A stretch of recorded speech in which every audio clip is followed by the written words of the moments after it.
The Healer family chose a sunny day for a hike in the hilly woods near Brisbane, a spot with thick underbrush, ideal for playing explorers and gathering treasures.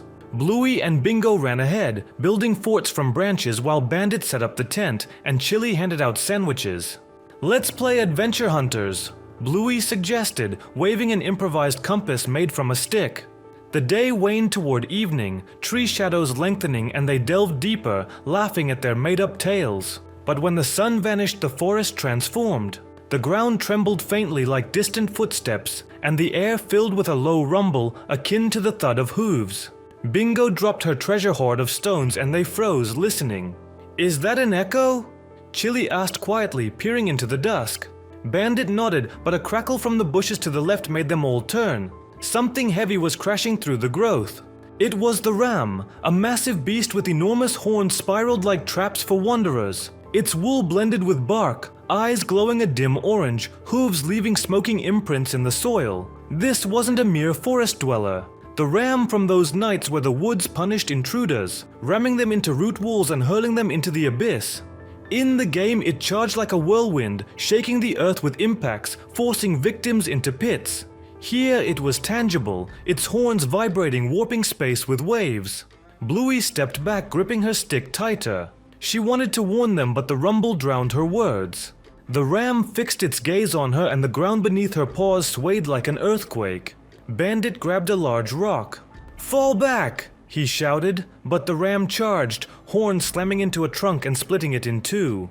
Shards flew and the shockwave knocked Bandit off his feet, pinning him with roots erupting from below. Chili scooped up Bingo and bolted, but the path quaked, twisting. The ram sowed chaos, its thuds multiplying like a herd. Bingo ducked behind a boulder, trembling, but the ram scented her, its horns flaring, shifting the stone to expose her hiding spot.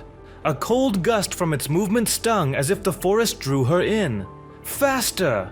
Bluey signaled silently, rushing over. She shoved branches aside, distracting it, and the family surged toward the clearing. The ram pursued, the earth shaking under its hooves, horns gouging trees and leaving furrows oozing sap that clung and slowed. The tent at the entrance collapsed, but Bandit, breaking free, lit a pile of leaves. The fire blazed, a wave of heat repelling the ram and forcing it back into the thicket. They burst onto the trail, panting, the woods behind falling silent. The hills seemed peaceful in the sunset glow, but the tent lay crushed, its fabric torn by horns. From then on, they picked open areas, but in quiet evenings they felt the vibration. The ram lurked, its eyes in the foliage calling for a new hunt where every step echoes. The forest kept their tracks, promising that adventures never truly end. A sunny day at the Healer house, and Bluey and Bingo decide to play an old Sonic video game on Dad's computer. "Let's collect rings and save our friends," exclaims Bluey, launching the cartridge they found in a box of ancient treasures. The game starts as usual. The blue hedgehog runs through green hills, collecting rings to cheerful music. But as they progress through the levels, things change. The colors become brighter, almost painfully so, and the background distorts as if the screen is melting. Suddenly, a strange character appears. Sonic with red eyes, bloody streaks on his face, and a smile full of sharp teeth. "I am God," flashes a message on the screen, and the music slows down, turning into a distorted, roaring noise. The sisters keep playing, but reality begins to merge with the game. The room darkens though the sun is still shining, and pixelated rings appear on the walls, spinning in the air. Bingo feels a chill as Sonic XC stares directly at them through the screen, his eyes tracking every movement. "Run, but you can't escape," comes a voice from the speakers, low and raspy like a demon's laugh. The game levels fill with bloody pools, and Sonic's friends, Tails and Knuckles, turn into twisted corpses, whispering, "Join us, Bluey." Bingo. The computer refuses to turn off, the screen flickering and showing reflections of the sisters inside the game they're running through endless loops, pursued by the blue horror. As the game continues, the nightmare intensifies. Bluey feels her paws on the keyboard growing heavy, as if chained, while pixelated spikes materialize in the room, scratching the floor. Bingo sees their toys come to life, their eyes turning red and mouths stretching into smiles, repeating, "I am God." Sonic X's voice echoes through the house. "You're in my game. Forever." The parents, Bandit and Chili, hear the noise, but when they enter they see only a flickering screen with the sisters sitting motionless, their eyes empty like the characters. Tension builds. The demon steps beyond the screen, his blue form glitching in the air, extending clawed hands toward the sisters, whispering, "Collect the rings or die." But at the last moment Bluey shouts, "This isn't a real game!" and they yank the cord, smashing the computer. The screen goes dark, the shadows vanish, but the ending is ominous. That night, the computer turns on by itself, showing a menu with a new level, Bluey XA. A bright sunny day at the healer house, and Bluey and Bingo decide to have a treasure hunt in the old closet. They rummage through boxes of forgotten things, giggling over dusty relics. Bluey stumbles upon a strange item, an ancient hourglass carved with images of shadows and eyes, and the sand inside sparkles golden as if alive. "Look, Bingo, it's a magical hourglass!" exclaims Bluey, turning it over. "Let's play time travelers." The sand begins to flow, but instead of a usual stream, it sparkles, and the air in the closet grows heavy, the lamp flickering dramatically, casting long shadows on the walls. The sisters carry the hourglass to the room and the game begins. They imagine turning back time, returning to past adventures. But at the first turn, reality distorts, the room darkens, though daylight still shines outside, and they find themselves in an alternate version of their home. In this reality, fears from the past come alive. Shadows on the walls form figures of long-forgotten monsters from dreams, and their parents, Bandit and Chili, look pale, whispering, "You shouldn't have touched that." Bingo feels a chill as the sand in the hourglass turns black, and time loops. One moment they are at a picnic in the past where food comes alive and crawls, the next in the future where the house collapses under dramatic red lighting. As the game continues, the nightmare grows. Each turn of the hourglass plunges the family deeper into alternate realities where fears materialize. Bluey sees her favorite toys turn into glowing-eyed predators, while Bingo faces shadow versions of herself, whispering secrets and blaming mistakes. "This isn't a game," Bluey murmurs, but the sand doesn't stop. Time accelerates and the house fills with suspense. Lamps flash, shadows stretch like hands, and a voice echoes from the hourglass. "Your fears are your past and your future." The parents try to intervene, but caught in the time loop they forget who they are, becoming part of the illusion. Tension peaks as the hourglass turns itself, and the family finds themselves in a dark reality where all their fears, loss, loneliness, darkness, come alive under dramatic lighting with shadows dancing like in a theater. "Take us back!" shouts Bingo, but the sand spills faster. At the last moment, Bluey shatters the hourglass. Sand scatters, light returns, and reality stabilizes. The ominous finale. Shards of the hourglass lie on the floor, but one grain still moves, whispering, "Time is not forgotten, it will return." The screen fades to the sound of dripping sand, leaving an echo of ticking clocks. The healer house began its morning like any other. Sunlight poured into the yard, Bluey and Bingo were getting ready to play outside, and Bandit and Chili bustled in the kitchen. The familiar scent of joy and freshness hung in the air.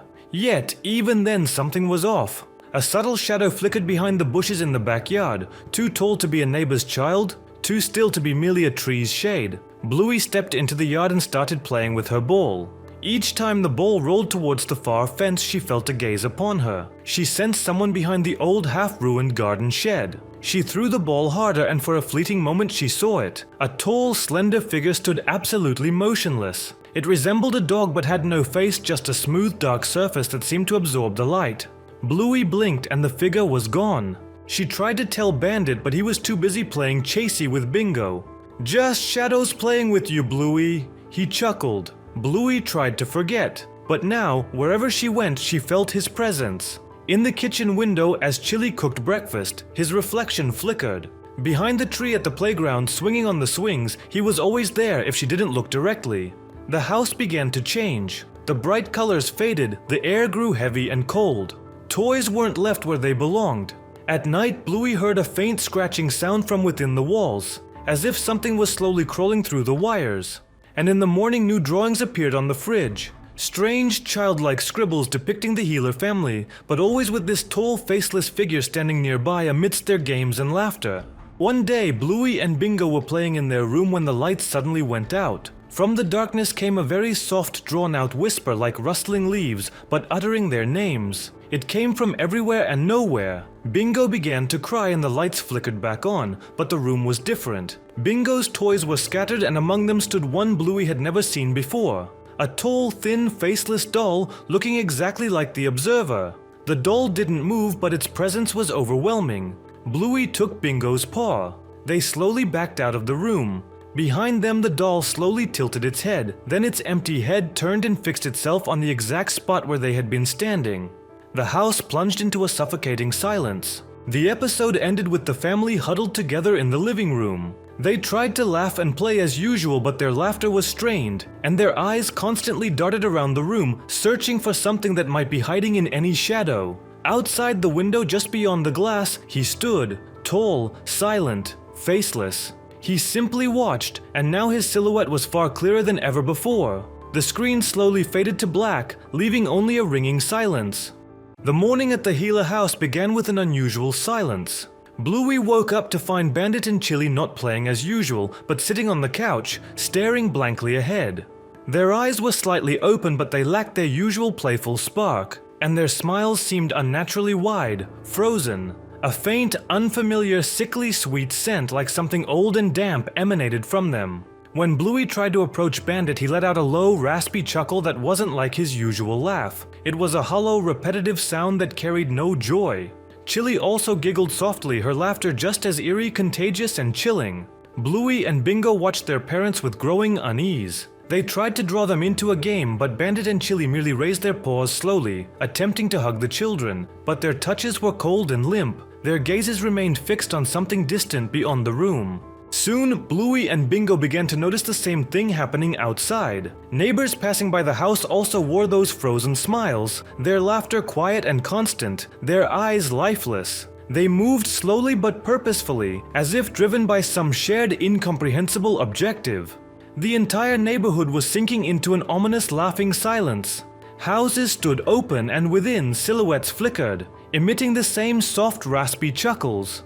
The virus didn't make them aggressive in the usual sense, it stripped them of their individuality, leaving only this empty infectious joy. By evening, Bandit and Chili rose from the couch. Their movements became slightly quicker but remained jerky. They slowly reached for Bluey and Bingo, their frozen smiles stretching even wider, revealing teeth that seemed too sharp. That same strange, sickly sweet scent wafted from them. Their laughter filled the room surrounding the children. It was insistent, demanding, urging them to join.